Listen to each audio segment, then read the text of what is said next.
December মাসে বার্ষিকী পরীক্ষা হয়ে যাওয়ার পর বিষ্ণুপুর শিক্ষানিকেতন স্কুলে ছুটি পড়ে যায়। 15ই জানুয়ারি নতুন করে তাদের স্কুল ওপেন হয়। আর আজকে 15ই জানুয়ারিতে তাদের স্কুলে নতুন বছর উপলক্ষে এক পার্টির আয়োজন করা হয়েছিল। সেই পার্টিতে স্কুলের ধনী ছাত্রছাত্রীরা দামি দামি ব্র্যান্ডেড জামা কাপড় পরে এসেছিল। সেই সাথে তারা স্কুলের শিক্ষকদের জন্য দামি দামি উপহারও নিয়ে এসেছিল। আর অন্যদিকে বাবলি এবং বল্টু তারা প্রত্যেক দিনের মতো আজকেও স্কুলে ছেঁড়া ফাটা ড্রেস পরে চলে আসে। বাবলি এবং বল্টু দুই ভাই বোন ছিল। তারা গরিব পরিবারের ছেলে মেয়ে হওয়ায় স্কুলের কোনো ছাত্রছাত্রী এবং শিক্ষক শিক্ষিকা তাদেরকে পছন্দ করতো না। দেখ ভাই, সবাই কত সুন্দর সুন্দর জামা কাপড় পরে এসেছে, সবাইকে কত সুন্দর লাগছে। আর দেখ, সবাই আবার স্যার ম্যাডামদের জন্য ভালো ভালো গিফটও এনেছে। আর আমরা তো আমাদের এই ছেঁড়া ফাটা স্কুল ড্রেস পরেই চলে এলাম। এদের মাঝে আমার নিজেকে খুব খারাপ লাগছে রে ভাই। হ্যাঁ রে দিদি, আর আমাদের কাছে তো টাকাই নেই। টাকা থাকলে আমিও আমাদের ক্লাস টিচারদের জন্য নিশ্চয়ই কিছু নিয়ে আসতাম। আর তাছাড়া এর আগে তো কখনো স্কুলে নিউ ইয়ার পার্টি হয়নি। জানি না কি সব নতুন নতুন শুরু হচ্ছে। এখানে আসার পর আমার তো মনে হচ্ছে আজকে স্কুলে না আসলেই ভালো হতো। এতদিন স্কুল ছুটি ছিল, ভাবলাম স্কুলে এসে খুব মজা হবে। কিন্তু তখনই সেখানে ওই স্কুলের সবচেয়ে ধনী পরিবারের মেয়ে প্রিয়াঙ্কা আসে। তোদের কোনো লজ্জা নেই বল? আমি তো ভেবেছিলাম আজকের দিনে অন্তত তোরা কেউ স্কুলে আসবি না, কিন্তু তোরা দুই ভাই বোন ঠিক চলে এসেছিস। আর এসেছিস যখন একটা নতুন ভালো ড্রেস পরে আসতে পারিসনি। ও নিশ্চয়ই তোদের কাছে কোনো ভালো জামা নেই, তাই তোরা এই ছেঁড়া ফাটা স্কুল ড্রেস পরে চলে এসেছিস, তাই তো? না রে প্রিয়াঙ্কা, আসলে আমরা জানতাম না যে আজকে পার্টিতে অন্য ড্রেস পরে আসতে হবে। আমরা মনে করেছিলাম যে স্কুল ড্রেস পরেই হয়তো আসতে হবে। থাক, আর মিথ্যা কথা বলিস না। আচ্ছা বল, তোরা টিচারদের জন্য কি গিফট এনেছিস? কোনো গিফট এনেছিস নাকি ফ্রিতে খাবার খেতে চলে এসেছিস? হতেই পারে, তোরা যা গরিব, তোরা তো ঠিক মতো খেতেও পাস না। সেই জন্য স্কুলে কোনো প্রোগ্রামের আয়োজন হলে তোরা সবার আগে এসে হাজির হয়ে যাস। আসলে আমরা এটাও জানতাম না যে টিচারদেরকে উপহার দিতে হবে, তাহলে তো আমরা এখানে আসতামই না আজকে। সেই মুহূর্তে সেখানে তাদের ক্লাস টিচার মোহনা ম্যাডাম চলে আসে। এই, তোমরা এখন এখানে দাঁড়িয়ে আছো কেন?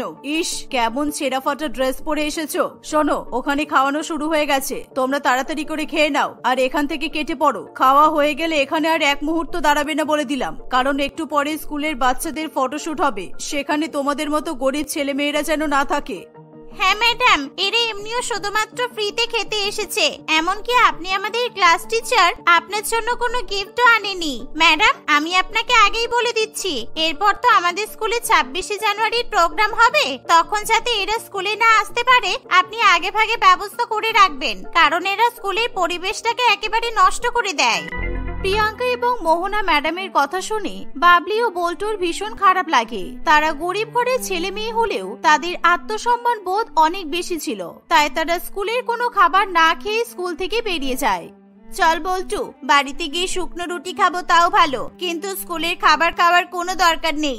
আমরা স্কুলের আর কোনো খাবারই খাবো না। কিন্তু দিদি, আমি তো 26শে জানুয়ারিতে স্কুলের প্রোগ্রামে পার্টিসিপেট করবো বলে অনেক কিছু ভেবে রেখেছি। আজকে যা হলো আমার মনে হচ্ছে না 26শে জানুয়ারির দিন আমাদেরকে কেউ স্কুলের মধ্যে ঢুকতে দেবে। আমরা গরিব বলে আমাদের সঙ্গে সবসময় এমন করা হয়।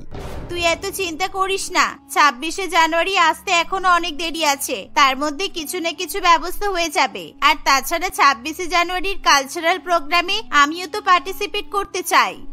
দুই ভাই বোনে এভাবেই গল্প করতে করতে বাড়িতে পৌঁছে যায়। বাড়িতে এসে তারা তাদের বাবা মাকেও স্কুলে কি হয়েছে সেই ব্যাপারে কিছু জানায় না।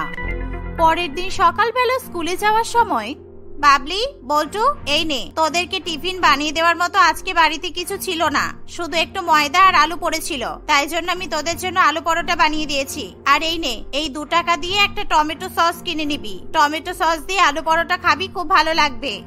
ওয়াও, আলু পরোটা! আলু পরোটা তো আমাদের ফেভারিট। চল ভাই, আজকে তাহলে মজা করে টিফিন খাওয়া হবে।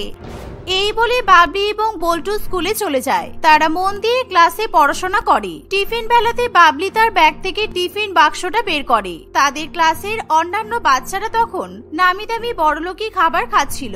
কেউ চাউমিন, কেউ বার্গার, কেউ পাস্তা, আবার কেউ বা পিৎজা। আর তেমনি প্রিয়াঙ্কা চিকেন স্যান্ডউইচ খেতে খেতে বাবলি এবং বল্টুর কাছে আসে। ইসি, তোরা স্কুলে পরোটা এনেছিস? তোদের রুচি কত বাজে। স্কুলে কেউ কখনো পরোটা নিয়ে আসে? দুদিন পর তো তোরা স্কুলে এবার ভাত নিয়ে আসবি। আর তাছাড়া এই সময় কেউ পরোটা খায়? তোদেরকে যতটা গরিব মনে করি, তোরা তো তার থেকেও বেশি গরিব। কে বলেছে এই সময় কেউ পরোটা খায় না? আমরা তো খাই। আর তাছাড়া এই পরোটা খেতে দারুণ সুস্বাদু। এই আলুর পরোটা আমার মা নিজের হাতে বানিয়েছে, তুই খেয়ে দেখ, এটা দারুণ খেতে। এই বলে বাবলি একটা আলুর পরোটা প্রিয়াঙ্কার দিকে এগিয়ে দেয়। আর তখনই ভুলবশত পরোটাতে লাগানো টমেটো সস প্রিয়াঙ্কার স্কুল ড্রেসে লেগে যায়। এর ফলে প্রিয়াঙ্কা প্রচন্ড পরিমাণে রেগে যায়। তোর এত সাহস, তুই এটা কি করলি? তুই ইচ্ছা করে আমার স্কুল ড্রেসটা নষ্ট করেছিস, তাই না? দাঁড়া, ম্যাডাম আসুক, আজকে তোদেরকে বকা শোনাবো। এবার যে দেখছি তোদেরকে স্কুল থেকে তাড়ানোর ব্যবস্থা করতে হবে। আই এম সরি প্রিয়াঙ্কা, আমি সত্যি ইচ্ছে করে কিছু করিনি, আমার ভুল হয়ে গেছে রে। প্রিয়াঙ্কা কোনো কথা শোনে না। সে তাদের ক্লাস টিচারের কাছে গিয়ে বাবলি এবং বল্টুর নামে কমপ্লেন করে। কিছুক্ষণ পরে মোহনা ম্যাডাম তাদের ক্লাসে এসে বল্টু এবং বাবলিকে বকাবকি করতে শুরু করে। তোমাদের লজ্জা করে না? তোমরা বাড়িতে ভালো মন্দ খাবার খেতে পাও না বলে প্রিয়াঙ্কার কাছ থেকে স্যান্ডউইচ কেড়ে নেওয়ার চেষ্টা করেছো, আর প্রিয়াঙ্কা স্যান্ডউইচ দেয়নি বলে তোমরা ড্রেসে টমেটো সস লাগিয়ে দিয়েছো। না ম্যাডাম, প্রিয়াঙ্কা সম্পূর্ণ মিথ্যা কথা বলছে, এমন কিছুই হয়নি। আসলে চুপ করো, আমি আর একটাও কথা শুনতে চাই না। এরপর যদি কোনোদিন তোমরা কোনো বেয়াদবি করেছো তাহলে কিন্তু আমি প্রিন্সিপালের কাছে তোমাদের নামে কমপ্লেন করব। আচ্ছা বাচ্চারা, তোমাদের জন্য একটা ইম্পর্টেন্ট অ্যানাউন্সমেন্ট আছে, সবাই মন দিয়ে শোনো। এই কথা শুনে ক্লাসের সকল বাচ্চারা তাদের টিচারের প্রতি মনোযোগী হয়ে বসে। এবার তোমাদের স্কুলে 26শে জানুয়ারি একেবারে অন্যরকম ভাবে আর খুবই বড় আকারে পালন করা হবে। সেদিন তোমাদের স্কুলের রাষ্ট্রপতি মহাশয় আর বেশ কিছু আর্মি অফিসার উপস্থিত থাকবেন। 26শে জানুয়ারি তোমাদের স্কুলে একটা বড় কম্পিটিশনের আয়োজন করা হয়েছে। তোমাদের স্কুলের আশেপাশের আরো 10টি স্কুল থেকে ছেলেমেয়েরা সেখানে আসবে। সেদিন ড্রয়িং, রানিং আরো বিভিন্ন রকমের কম্পিটিশন থাকবে। যারা এই কম্পিটিশনে জিততে পারবে তাদেরকে রাষ্ট্রপতি নিজের হাতে পুরস্কৃত করবে। এবার কে কে কম্পিটিশনে অংশগ্রহণ করতে চাও, হাত তোলো। মোহনা ম্যাডামের কথা শুনে বাবলি এবং বল্টু দুজনে হাত তোলে। এছাড়া তাদের ক্লাসের আর কেউ হাত তোলে না। বাবলি, বল্টু, তোমরা হাত নামাও। তোমাদেরকে আমি কিছুতেই 26শে জানুয়ারির দিন স্কুলে উপস্থিত থাকতে দেব না, কারণ তোমরা শুধুমাত্র ফ্রিতে খাবার খাওয়ার জন্য স্কুলে আসবে আমি জানি। আর তাছাড়া তোমাদের মধ্যে অন্য কোনো প্রতিভা আছে বলে আমার তো দেখে মনে হয় না। না ম্যাডাম, আমি খুব সুন্দর ড্রয়িং করতে পারি, আর আমার ভাই ভীষণ জোরে দৌড়াতে পারে। আপনি আমাদেরকে ভুল ভাবছেন, আমরা মোটেই কখনো স্কুলে খাবার খাওয়ার জন্য আসি না। ঠিক আছে, তোমাদের ফালতু কথা শোনার মতো সময় নেই। আচ্ছা বাকিদের কি হয়েছে? বাকিরা কেউ নাম দিচ্ছে না কেন? প্রিয়াঙ্কা, রাজা, মৌমিতা, সোনালী, তুহিন, কি হয়েছে তোমাদের? তোমরা যদি নাম না দাও তাহলে কি করে হবে? আমাদের স্কুলে এই কম্পিটিশনটা হচ্ছে, আমাদের স্কুলের বাচ্চাদেরকে তো উপস্থিত থাকতেই হবে, তাই না? সরি ম্যাডাম, আমি ইন্টারেস্টেড নই। আসলে 26শে জানুয়ারি আমরা সব বন্ধু মিলে একটা জায়গাতে ঘুরতে যাওয়ার প্ল্যান করেছি। আর আমরা বাকিরা তো পড়াশোনা ছাড়া আর আদার্স কোনো অ্যাক্টিভিটি পারি না। আমি তো ছবিও আঁকতে পারি না, আর ভালো দৌড়াতেও তো পারি না। দেখো, এভাবে পারি না বললে তো চলবে না। তোমরাই তো আমাদের স্কুলের গর্ব, তোমাদেরকে চেষ্টা করতে হবে। চেষ্টা করলে সবাই পারবে। আমি কোনো মতে এই বাবলি আর বল্টুর নাম নিতে পারবো না। তোমরা সময় নাও, এখনো কিছুদিন টাইম আছে। এর মধ্যে তোমরা কিন্তু কিছুজন হলেও নাম নথিভুক্ত করবে। এই বলে মোহনা ম্যাডাম সেখান থেকে চলে যায়। ম্যাডামের কথা শুনে বাবলি এবং বল্টুর মন খারাপ হয়ে যায়। তাদেরকে মন খারাপ করে বসে থাকতে দেখে প্রিয়াঙ্কা মনে মনে খুবই আনন্দ পায়।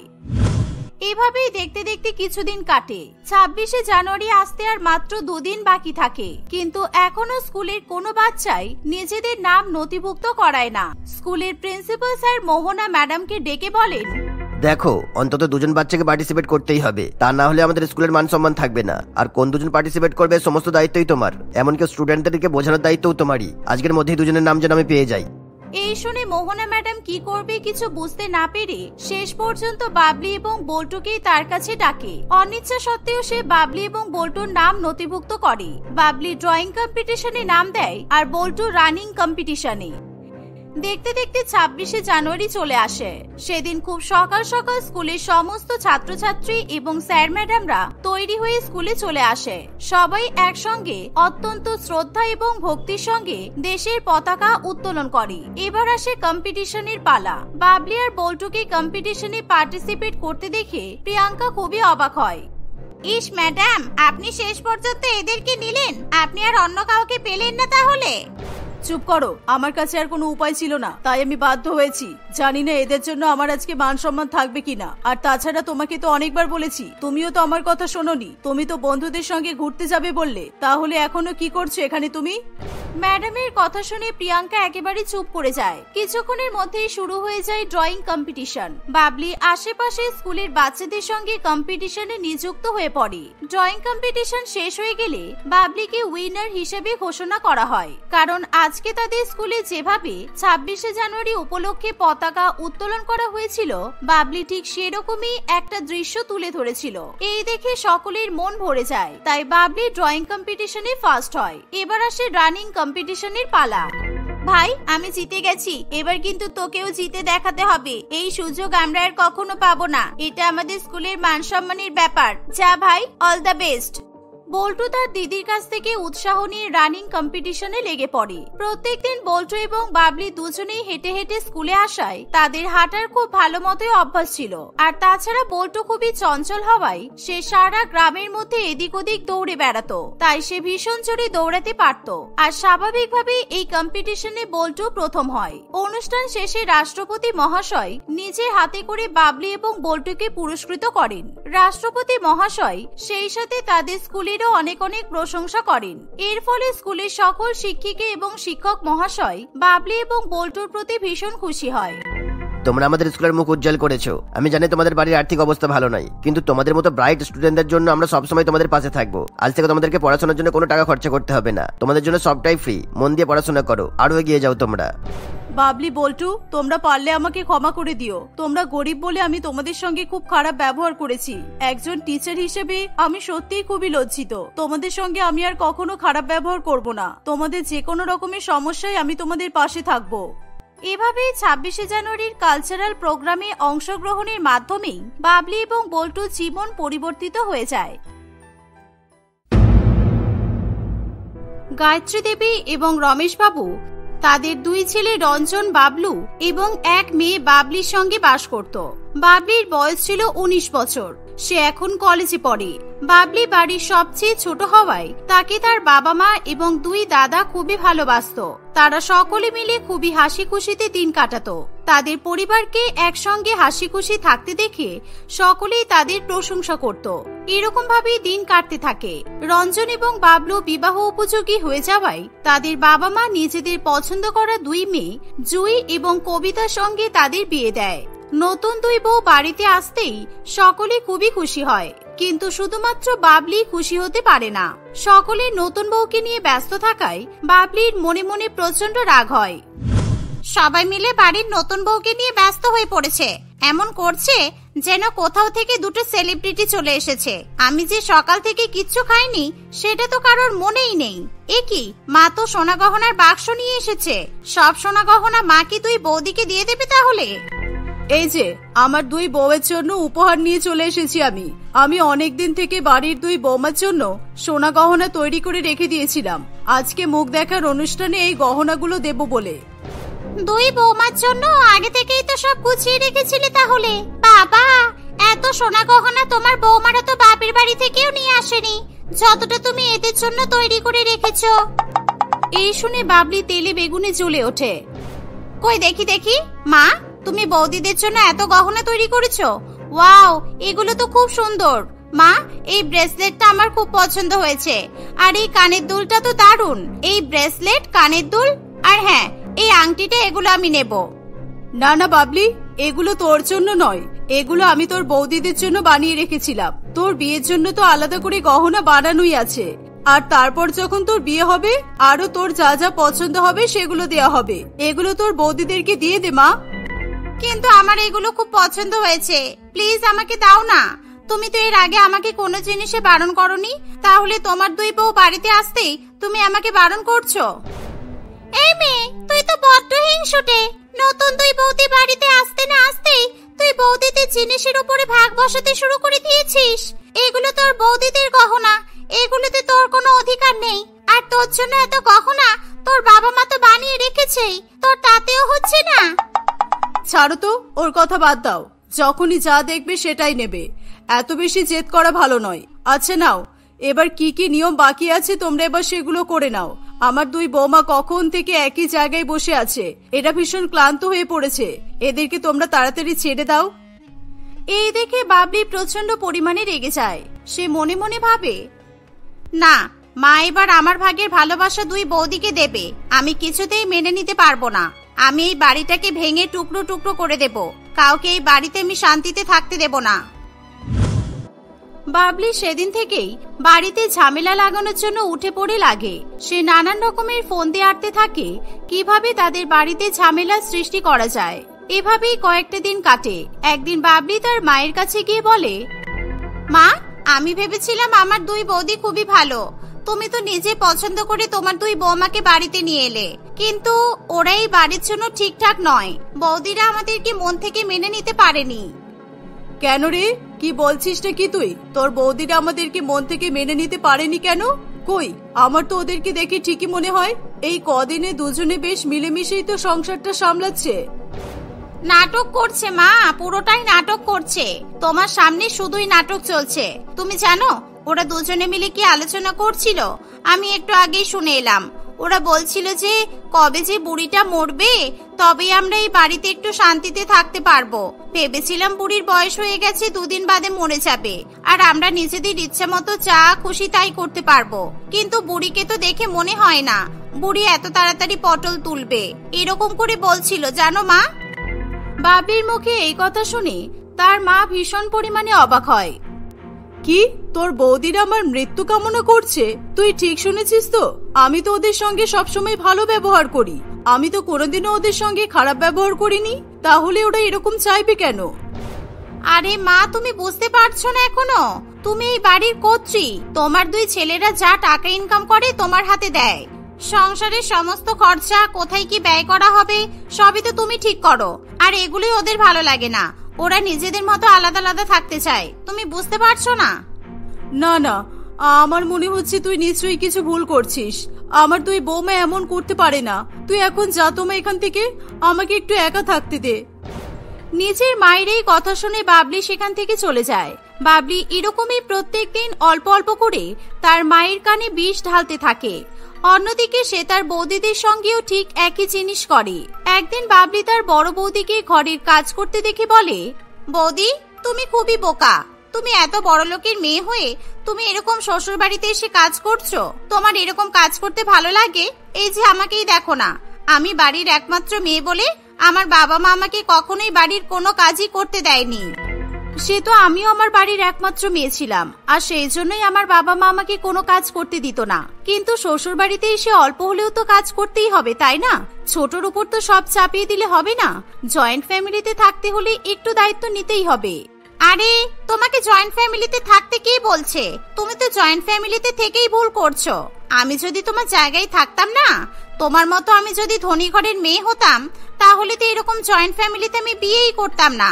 আর হ্যাঁ, আমি এরকম একটা পরিবার খুঁজতাম যেখানে শুধুমাত্র আমি আর আমার বর থাকতে পারবো। কিন্তু জয়েন্ট ফ্যামিলিতে থাকতে আমার তো কোনো অসুবিধা হচ্ছে না বাবলি। এই বাড়ির সবাই তো খুব ভালো, আমার সবার মাঝে থাকতে বেশ ভালোই লাগছে। আরে বাবা, বৌদি, তুমি আমার সঙ্গে মনের কথা বলতেই পারো, আমি কাউকে কিছু বলতে যাব না। দেখো, সব মেয়েরাই চায় নিজেদের আলাদা একটা সংসার করতে, যেখানে শাশুড়ি থাকবে না, শ্বশুর থাকবে না, ননদ থাকবে না, ভাসুর থাকবে না, কোনো যা থাকবে না। আর আমি জানি এটা তুমিও চাও, তবে তুমি কিন্তু চাইলেই এরকম নিজের মতো করে সংসার পাততে পারো। কিভাবে বাবলি? নিজের মতো করে আলাদা করে কিভাবে সংসার পাতবো? আরে, তুমি এত বোকা কেন? প্রথমত তুমি এত বড় লোকের মেয়ে, দ্বিতীয়ত বড়দা এত বেশি টাকা ইনকাম করে। তুমি বাবা মায়ের কাছে নিজেদের ভাগটা চেয়ে নাও, তারপর তুমি আর বড়দা আলাদা করে থাকতে শুরু করো। বড়দা তো ইনকাম অনেক বেশি করে, তুমি একটা কাজের মেয়েকে রেখে দেবে, সেই বাড়ির কাজকর্ম করবে, রান্না বান্না করবে। তোমাকে সংসার জীবন নিয়ে কোনো টেনশন করতেই হবে না। তারপর বিয়ের আগে তুমি যেমন জীবন কাটাতে, সেরকমই একদম শান্তিতে জীবন কাটাতে পারবে। বাবলির কথা শুনে এক মুহূর্তের জন্য জুই কল্পনার জগতে চলে যায়। এত কি ভাবছো বৌদি? তুমি বাবা মাকে বলো তোমরা একসঙ্গে থাকতে চাও না, তোমরা আলাদা থাকতে চাও। দরকার পড়ে দাদার সঙ্গেও ঝগড়া করো। আর একটা জিনিস তুমি দেখেছো, বড়দা সংসারে বেশি টাকা দেয় আর ছোটদা কম টাকা দেয়, এতে কিন্তু ওদের অনেক বেশি লাভ হচ্ছে। এভাবেই বাবলি তার বড় বৌদির ব্রেন পুরোপুরি ওয়াশ করে দেয়। জুই সত্যি সত্যি এবার আলাদা হওয়ার জন্য প্ল্যানিং করতে থাকে। জুই বাড়ির কাজকর্ম করাও সেদিন থেকে পুরোপুরি বন্ধ করে দেয়। এখন কবিতাকে বাড়ির সমস্ত কাজ করতে হয়। তবুও জুই বিভিন্ন রকম ভাবে তার ছোট জায়ের সঙ্গে ছোট ছোট কারণে ঝগড়া করতে থাকে। আর অন্যদিকে বাবলি এবার তার ছোট বৌদির পেছনে পড়ে যায়। বৌদি, আমার না তোমার কথা ভাবলেই খুব খারাপ লাগে। মা তোমার সঙ্গে খুব অন্যায় করছে। জানি ওটা আমার মা, মায়ের নামে দুর্নাম করা উচিত নয়, তবু আমি মায়ের অন্যায় মেনে নিতে পারছি না। জানো, মা এটা একদমই ঠিক করছে না। মা কি অন্যায় করছে? আমি কিন্তু তোমার কথা কিছুই বুঝতে পারলাম না বাবলি। তুমি দেখছো না বড় বৌদি কতদিন ধরে সংসারের কোনো কাজ করছে না? তুমি জানো মা বৌদিকে সংসারের কাজ করতে বারণ করেছে। আমি নিজের কানে শুনেছি। মা বড় বৌদিকে বলেছে বড় বৌদি যেন সংসারের কোনো কাজ না করে। মা সংসারের সমস্ত কাজ তোমাকে দিয়েই করাতে চাইছে। কিন্তু কেন? আমি কি কোনো ভুল করেছি যে মা আমাকে এরকম শাস্তি দিতে চাইছে? আসলে তুমি তো মধ্যবিত্ত পরিবারের মেয়ে, তুমি সেরকম যৌতুকও নিয়ে আসতে পারোনি। আর ছোটদার ইনকাম অনেক কম, সেই জন্য ছোটদা সংসারে বেশি টাকাও দিতে পারে না। সেই জন্য বড় বৌদি আর মা তোমাকে এই বাড়ির চাকরের মতো মনে করে। এমনকি মা আর বৌদিকে আমি এটাও আলোচনা করতে শুনেছি। না না থাক, এটা বোধহয় বলা উচিত হবে না। না না বলো, তুমি বলো কি আলোচনা করছিল, আমি জানতে চাই। দেখো বৌদি, আমি যে তোমাকে এই কথাগুলো বলছি তুমি কিন্তু কাউকে বলো না। আসলে মা আর বৌদি চাই তুমি আর ছোটদা যাতে আলাদা হয়ে যাও। আর সেই জন্য মা আর বড় বৌদি তোমাকে ইচ্ছা করে বাড়ির সমস্ত কাজ করাচ্ছে, যাতে তুমি বিরক্ত হয়ে আলাদা থাকার কথা বলতে পারো। আচ্ছা বুঝলাম, সবাই যদি এটাই চাই আমি আর তোমার ছোটদা আলাদা হয়ে যাব, তাহলে সেটাই হবে। আমিও তাহলে এত বড় সংসারী থেকে এরকম চাকরির মতো খাটতে পারবো না। আমার নিজের আলাদা সংসার হলে আমাকে কম কাজ করতে হবে। আর তাছাড়া আমি মধ্যবিত্ত বাড়ির মেয়ে, অল্প টাকা দিয়ে কিভাবে সংসার চালাতে হয় সেটা আমি ভালো করেই জানি। একদম একদম। আর তাছাড়া নিজের সংসারে থাকা একটা আলাদাই শান্তি। এরকম একসঙ্গে থেকে এতজন মানুষের মাঝে বাপরে বাপ। তুমি বাবা মায়ের সঙ্গে কথা বলো আর ছোটদার সঙ্গেও ঝগড়া করো। এভাবে আরো কিছুদিন চলতে থাকে। এমনকি বাবলি তার দুই দাদার মধ্যেও ঝগড়া বাঁধানোর চেষ্টা করে। সে তার দুই দাদাকে একে অপরের বিরুদ্ধে উস্কানি দিতে থাকে। এর ফলে তাদের বাড়িতে প্রত্যেক দিনই কারোর না কারোর সঙ্গে ছোট ছোট ঝামেলা লেগেই থাকে। একদিন বাড়িতে বড়সড় রকমের ঝামেলা বেঁধেই যায়। থামো তোমরা, তোমরা কি চাইছো একবার বলো তো। তোমরা যে কি চাইছো সেটা তো আমি ভালো করেই জানি, তবু আমি তোমাদের মুখ থেকে শুনতে চাই। সবসময় কিছু না কিছু নিয়ে ঝগড়া লেগেই থাকছে। বাড়িতে তো শান্তি বলে কোনো জিনিসই নেই। আমি আর এই জয়েন্ট ফ্যামিলিতে থাকতে পারবো না। এত বড় ফ্যামিলিতে এত মানুষের মাঝে থেকে আমার দম আটকে যাচ্ছে। আমি আলাদা সংসার করতে চাই। আমাদেরকে আমাদের ভাগ বুঝিয়ে দিন। আর আমিও এত বড় সংসারে থাকতে চাই না। প্রত্যেকদিন এতগুলো মানুষের রান্না বান্না করা, বাড়ির কাজকর্ম করা আমার দ্বারা আর সম্ভব হচ্ছে না। আমি নিজের একটা সংসার চাই। আপনি আমাদেরকেও ভাগ বুঝিয়ে দিন। তোমরা তাহলে এই বাড়িটার ভাগাভাগি করতে চাও? আমি কোনোদিনও ভাবিনি আমরা বেঁচে থাকতে এভাবে এই বাড়িটা টুকরো টুকরো হয়ে যাবে। ঠিক আছে, এমনিতেই আমরা ভেবে রেখেছিলাম এই বাড়িটা আমরা আমাদের দুই ছেলের নামেই লিখে দেব। এই বাড়িটা আমরা দুই ভাগ করে দিচ্ছি, তোমরা দুজনে আলাদা আলাদা সংসার করো। এই শুনে বাবলি প্রচন্ড পরিমাণে অবাক হয়। মা, তুমি এত বড় বাড়িটা দুই দাদার মধ্যে ভাগাভাগি করে দেবে কেন? আমি, তুমি আর বাবা কোথায় থাকবো? আমরা কোথায় যাব? আপাতত আমরা তোকে নিয়ে গ্রামের বাড়িতে যাব। আমরা ওখানে গিয়েই কোনো ভালো পাত্রের সঙ্গে তোর বিয়ে দেব, আর গ্রামের বাড়ি জায়গা জমি তোর নামে লিখে দেব। আমি আর তোর বাবা এই সিদ্ধান্তই নিয়েছি। না না, আমি গ্রামে যাব না। তোমরা এই বাড়িটা 3 ভাগে ভাগ করো। দুই দাদা আলাদা আলাদা থাকবে আর আমরা আলাদা থাকবো।